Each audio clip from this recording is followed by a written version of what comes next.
From the opinion pages of the Wall Street Journal, this is Potomac Watch.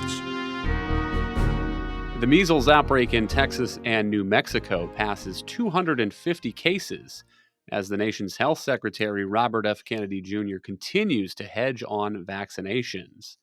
Meantime, an appeals court in New York upholds the state legislature's decision to end a school immunization exemption for religious beliefs, though this could go next to the Supreme Court.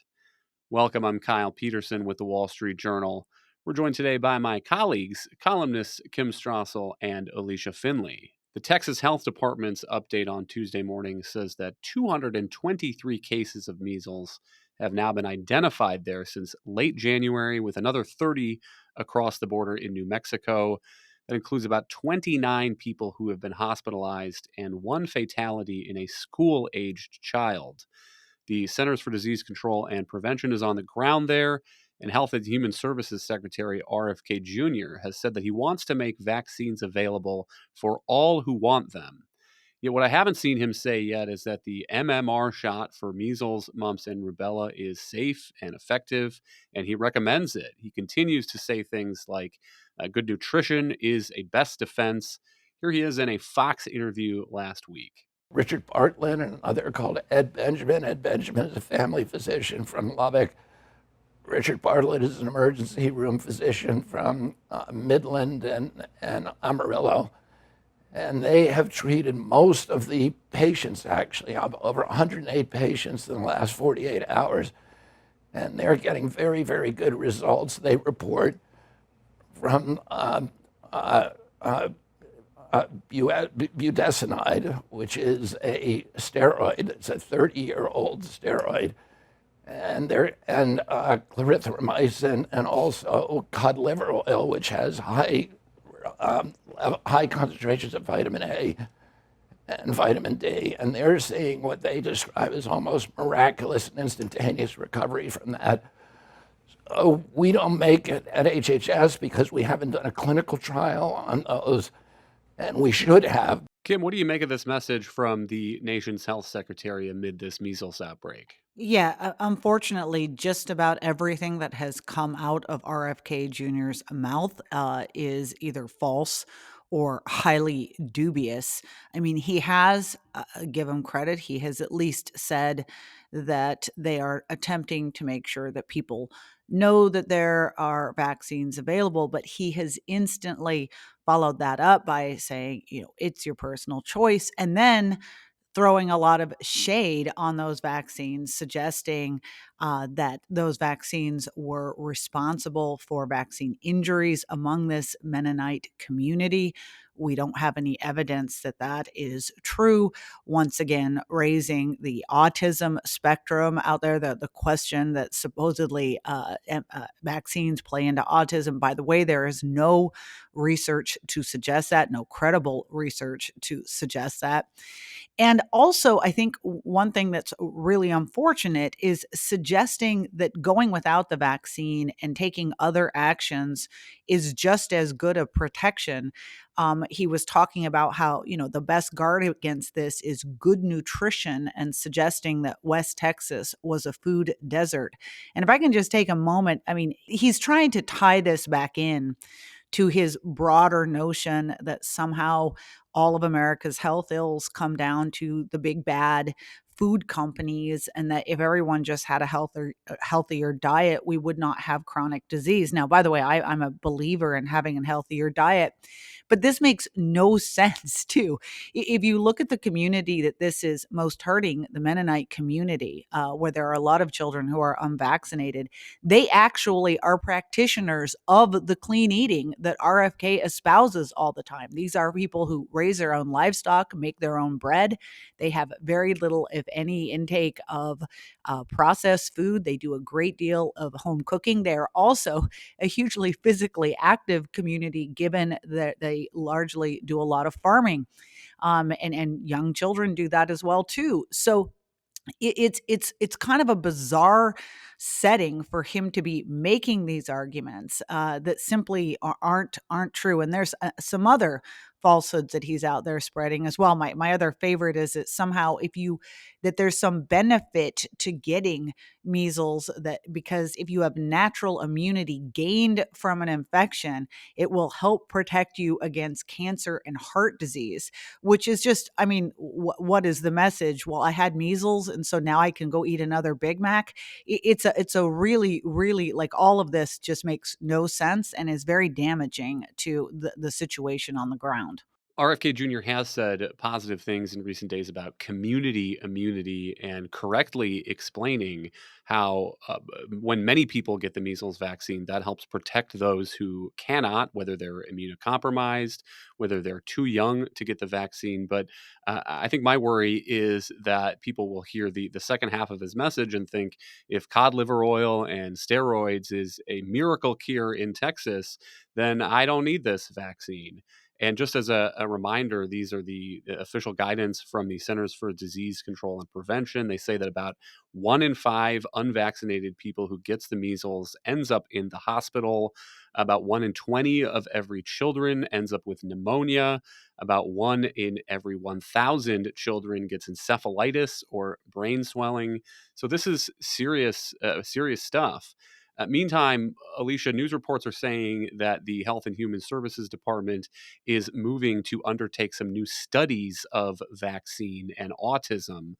Let's listen to a bit of back and forth on this. This is from the confirmation hearings in the Senate for President Trump's nominee to lead the National Institutes of Health, or the NIH, Jay Bhattacharya, and he is being questioned by Louisiana Senator and Dr. Bill Cassidy. My concern is the more we pretend like this is an issue, the more we will have children dying from vaccine-preventable diseases.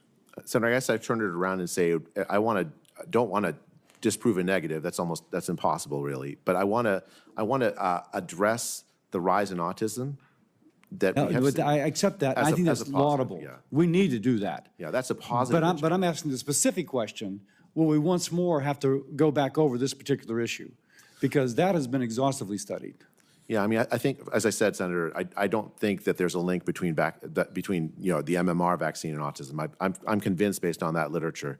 The only reason I'm not wholeheartedly saying yes to your question, which every instinct of mine is to do that, is that there are people who might disagree with me. I want to But that's life. Yeah. I mean, there's people who disagree that the world is round. That's true. And I say that not to minimize these concerns, but people still think Elvis is alive. Alicia, your column this week is on this question under the headline, "What's Behind the Rise in Autism Diagnoses?" What is the argument that you're making? Well, I think that it's not just an argument. I think that there's a lot of evidence that the biggest increase or driver of the increase, and by the increase, Donald Trump said that back in the 1970s, or actually, he didn't give an official date, but he said it was about 1 in 10,000, and now it's 1 in 36. And it's a more than a 50-fold increase, right? The big reason why the autism rates are increasing is just more diagnoses. People are just more aware of what the so-called disorder is, and there are a lot of incentives and regulations that are encouraging more diagnosis. And maybe there's some overdiagnosis. There was probably also an underdiagnosis of autism back in the 1960s, and so it was only really low-functioning kids who weren't able to go to school that were getting diagnosed. You have a line in your column that Bill Gates recently wrote that if he had been growing up today, he would probably have been diagnosed, for example. And I think that's probably true of a lot of people, and that's where you saw a big increase in young adults being diagnosed. Actually, over the last decade, and when young adults, I mean 18 to 24-year-olds, 18 to 29-year-olds, and some of that may be because TikTok. There have been some social media videos that have gone viral about signs that you're autistic, and have encouraged people to like seek out the evaluations if they have maybe one or two of the traits. And again, a lot of the autistic traits, sensitivity to noise, as well as dislike of or an aversion to social interactions, routines, repetitive behaviors. A lot of these are very just subjective and somewhat common in the population. So the fact that 1 in 36 have been diagnosed with autism, that's maybe equates to around 3% of the population. That seems high, But it's not surprising if you consider it a spectrum of behaviors that can range and include many high functioning people like Bill Gates. Kim, what about the question on measles of state vaccine exemptions? States have rules about people going into public schools, often private schools and parochial schools as well.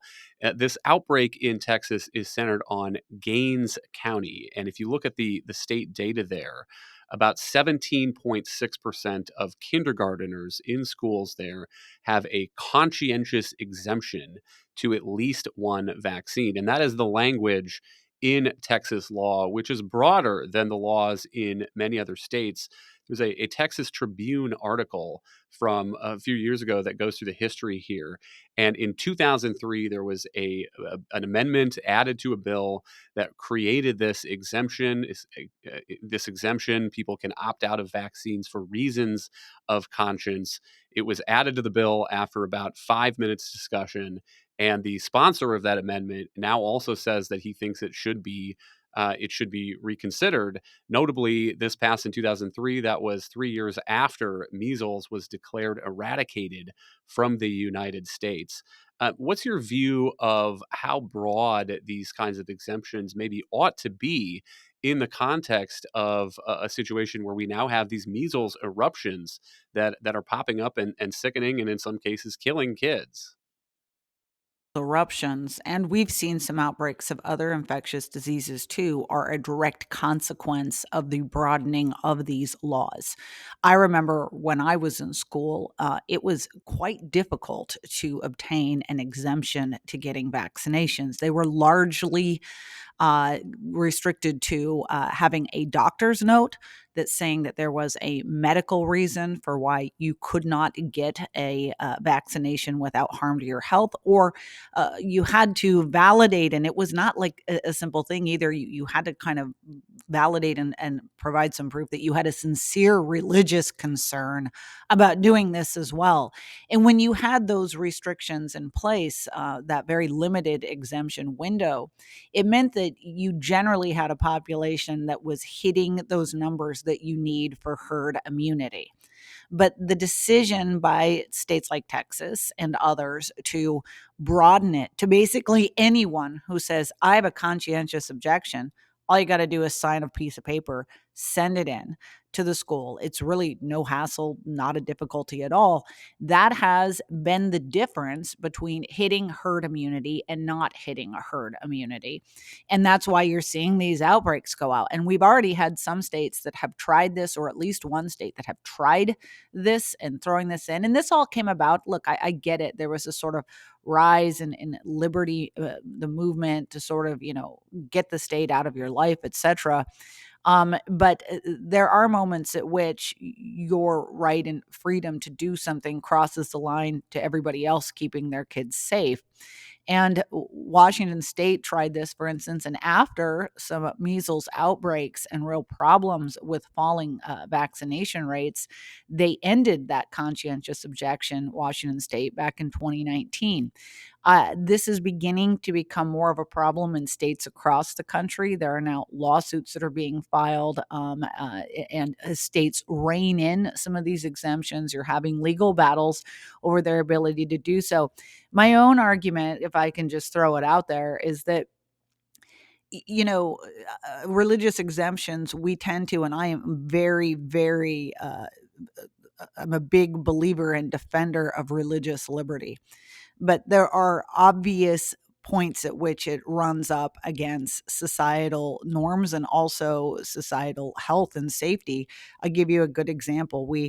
If you had a religious organization that said, we believe in marriage for children, girls should get married when they're 13 and start a family. We have laws in every state that would not allow that to happen, and we do not give special exemptions for that. So you can hold your religious views, but there are certain moments at which a state says this is nonetheless a minimum standard for this reason or that reason. We're going to have more of these fights as they go forward, but this is at least now finally on the radar screen.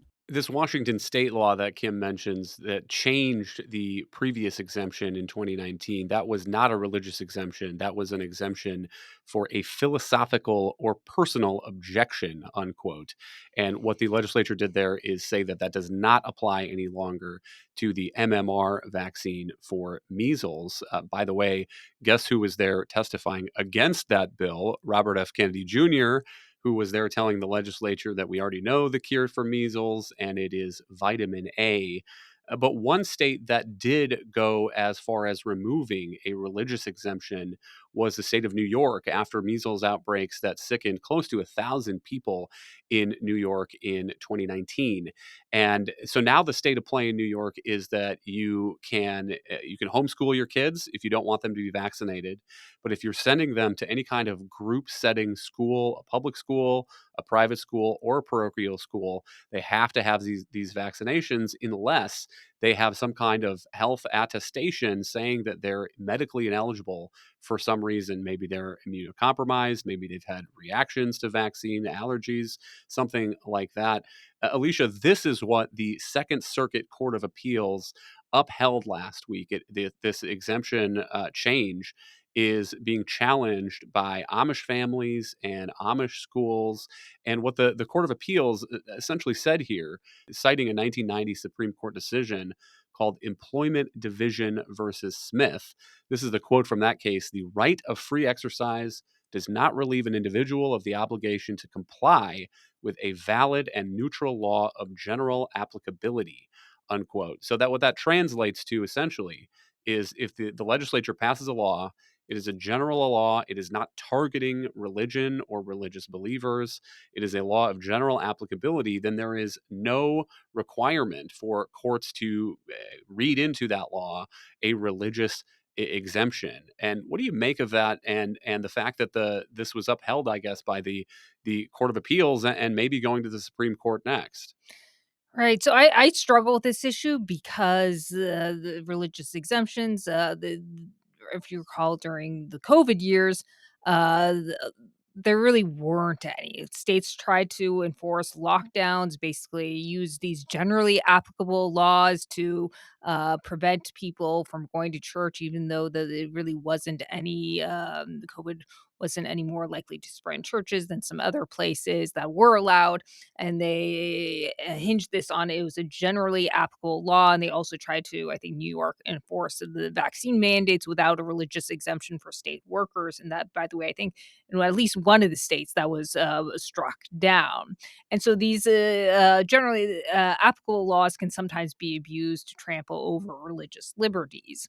And then there's a separate issue of, well, there are different kinds of vaccines, and the measles, you need to separate measles from vaccines or the MMR vaccine, to Kim's point about how there are actually social implications, or you really need a herd immunity to protect people who are immunocompromised or can't get vaccines from other types of vaccines that are on the vaccine schedule, like that are protect you from your kids from, for instance, like hepatitis B, which spreads through blood transfusions, as well as the other viruses that spread through by mosquitoes, for instance, that really don't pose a larger threat to the community. And then I think some of these laws that prevent religious exemptions are kind of a blunt tool. And maybe New York could have gotten around this, or maybe they should have instead just applied it to public schools and let the religious schools operate and impose their own rules. And if you choose to send your kid to that school, well, you're making that choice. And if you choose to not vaccinate your kid, you're making that choice. You're leaving your kid at risk. But that would have been maybe some kind of carve out that would have respected individual liberties. And there have been some other cases where the Supreme Court has kind of at least walked back that 1990 decision a little, like, for instance, the Hobby Lobby decision regarding the Obamacare uh, birth control mandate on employers, or that had some which had conscientious objections to it. There was a case a couple years ago involving a USPS worker who wanted essentially a religious exemption from a mandate to work on Sundays, and the Supreme Court said that they at least the USPS had to make an accommodation for him. So I think the Supreme Court has generally shifted right on this issue in terms of providing some exemptions and accommodations for people with sincerely held beliefs. And I think that that is another issue here: is to what extent are these religious beliefs or claims sincere? You know, the most religions actually don't have any problems with vaccines. There are some exceptions, for instance, the Amish, but this shouldn't be an opportunity for people to just abuse that either, the exemption process. A lawyer for the plaintiffs in this New York case, the Amish families, say that they intend to appeal to the Supreme Court. And Alicia, I read the Supreme Court's movement on employment division versus Smith similar to you. There have been some conservative justices who suggested in the past that that was wrongly decided. And I'm not predicting that the Supreme Court is going to take this vaccine case from New York, but if they did, one outcome would potentially be that the justices, if there are 5 of them, to say employment division versus Smith is wrong. And if a state wants to put this kind of a burden on the free exercise of religion, it has to be justified. It has to pass the strict scrutiny test. And then the justices could kick the case back down to the lower courts to decide whether this vaccine mandate meets that test. And Alicia, that would be an interesting case. I mean, I guess New York would probably say it does, that the only way to guarantee herd immunity and the non-spread of diseases like measles through public schools, private schools, parochial schools, is this kind of immunization mandate. And the opt-out, I guess they would say, is to homeschool. And New York is not requiring anyone to attend these schools, so there's still a right of exit. And Alicia, you get the last word today. Right. So I guess there are two questions here. Does the Supreme Court want to take up a case that would tee up the basically overturning the Smith Supreme Court precedent that you alluded to in 1990? The Supreme Court has at least indicated a proclivity to at least walk back incrementally some of the precedents that, and I think the Hobby Lobby case that I referred to earlier was one step to doing that. I'm not sure you have a conservative block for this. Chief Justice Roberts on some of these religious liberty cases, especially that came up during the pandemic, was a little squishy. It's not clear where Amy Coney Barrett is, even though she was at least supported by a lot of social and cultural conservatives for that very reason that they think that she's very strong on this, and she was at least on the Dobbs decision regarding abortion. But I'm not sure you would have a 5-4 majority at this point for overturning the Smith precedent. What would happen if they did? Is another question. The Second Circuit, I think, would probably do what you suggested. That would uphold it anyways. I think they'd have to consider also whether the law is narrowly tailored and is the least restrictive method possible to achieve the quote unquote compelling interest in stopping the spread of measles. So it'd have to jump through several more hoops before getting to that result. But I think you would probably get to the same outcome. Thank you, Alicia and Kim. Thank you all for listening. You can email us at pwpodcast@wsj.com. If you like the show, please hit that subscribe button, and we'll be back tomorrow with another edition of Potomac Watch.